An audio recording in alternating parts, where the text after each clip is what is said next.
Apakah hukum mandi telanjang? Soalan. Ini isteri tanya. Pasal dia kata suami saya tadi. Lepas tu dia pula tanya. Maknanya dia juga isteri lah. Bahaya ni main mandi-mandi telanjang ini. Jawabnya, ada dua pandangan ulama berkenaan mandi telanjang. Yang pertama sekali, iaitulah haram dan berdosa besar. Kena laknat kalau mandi telanjang luar tu.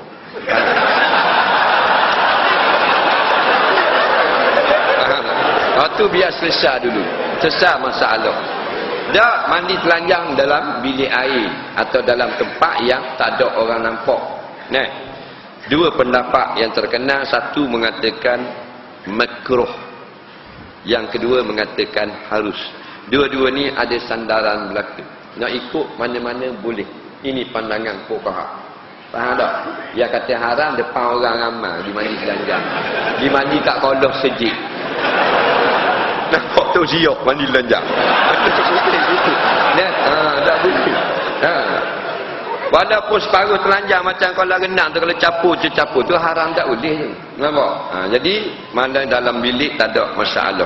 Tak kata dalam bilik air, dalam rumah pun boleh. Hukumnya makruh kalau bukan hajat. Bila berhajat harus kita telanjang.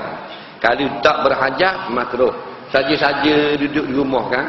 Hari tak kerja, hari Minggu. Nak pergi jalan main golf pula hujan. Nak gitu bini tak ada balik kampung. Anak-anak boleh pergi jalan kamera Helen. Ayah duduk seorang di rumah lanjang. Wah. Nak apa dah mu tanya aku jawab.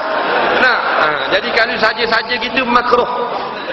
Makruh kerana tak ada hajat. Tengok di malaikat komang sebenar gitu. Makruh.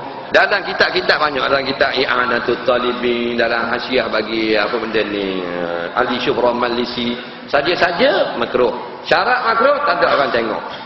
Panas sangat, ada kan orang panas. Rumah ada aircon tak apa, musim panas. Dia buka kipas dalam bilik panas, buka luar kipas pun jadi panas. Akhirnya gini rumah hok kecil sikit macam rumah pelik. Dia pun telanjang duduk tengah rumah tidur itu. Lega. Hukumnya harus kerana untuk menyejukkan diri. Sebutlah kitab fiqh harus kerana terlalu panas, dia pun telanjang nak menyejukkan diri, harus. Tapi jangan ada kunci pintu pelik. Lama mari orang cek dia air. Terkejut dia dah, mana je kekil telanjang. Bila haram, kait haram dengan aurat, bukan kait dengan telanjang.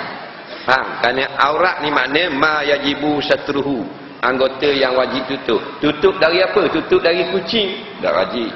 Tutup dari ikan dalam akuarium? Tak wajib. Tak? Tutup dari malaikat? Tak wajib. Sunat tutup dari malaikat. Tutup daripada pandangan orang yang haram melihat. Itu makna aurat. Jadi kalau tak ada orang yang melihat, kata ulama, luar rumah telanjang makruh, tak haram.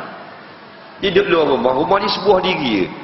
Nampak? Jauh daripada rumah dia tu 10 batu baru orang kampung. Orang nak mari ke rumah dia tu nampak kereta lalu atas batas. Jadi dia dang masuk pakas luar. Jadi dia telanjang di luar rumah, di halaman, makruh kata ulama. Bapa dah haram, tak ada orang, dia seorang. Dia nak main mesin rupuk telanjang. Tak ada orang. Tapi bahayalah, takut mengecik mata tu. Itu kaedah. Jadi hak haram bila ada mata yang melihat. Bila ada mata yang melihat haram. Walaupun dalam bilik air tapi nampak haram. Tak ada orang dalam bilik air haram tak telanjang. Ada dua orang yang tak haram kita telanjang depan dia. Suami depan isteri, isteri depan suami, atau budak yang kecil lagi. Allah sebut dalam Al-Quran, awitif lillahi lam yazharu ala auratin nisa. Anak kita yang masih kecil tak reti bab aurat. Faham? Tak ada masalah. Ayah masuk dalam bilik air, mandi telanjang, gonyong. Anak dia hak kecil lagi, umur baru 2 tahun, duduk mandi dalam besen sebelah. Itik 2 ekor duduk main dalam besen. Anak 2 tahun tengok ayah telanjang, dia pelik tak? Pasal apa? Dia baru 2 tahun. Faham tak? Tak haram. Tapi kalau dia tadika dah, dia tengok, dia katok dengan cetong. Nak pakai awal gitu. Jadi gitu, tu kaedah. Ataupun suami isteri mandi tak ada masalah, dan isteri dan suami tidak ada aurat. InsyaAllah kita akan jawab lagi yang berbaki ini pada esok pula 12.30 di Masjid Al-Azim Pandan Indah.